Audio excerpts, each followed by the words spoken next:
あの日見渡した渚を今も思い出すんだ。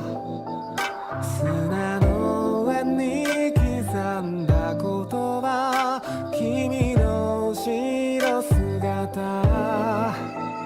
寄り返す波が足元をよぎり何かをさらう。夕凪の中、日暮れだけが通り過ぎてゆく。パッと光って咲いた花火を見てた。きっとまだ終わらない夏が曖昧な心を溶かして繋いだ。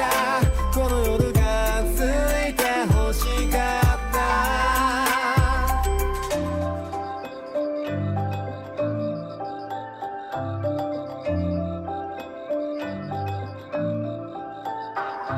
あと何度君と同じ花火を見られるかなって。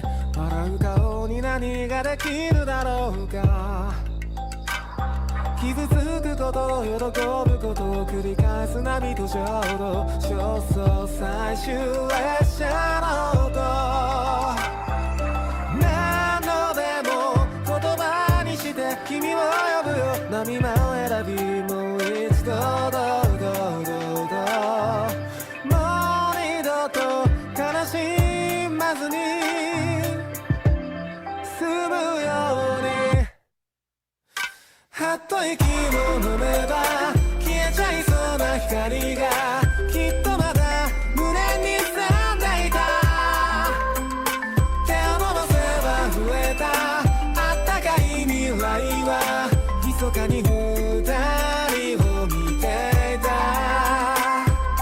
パッと花火が夜に咲いた。夜に咲いて静かに消えた。離れないでもう少しだけもう少しだけ。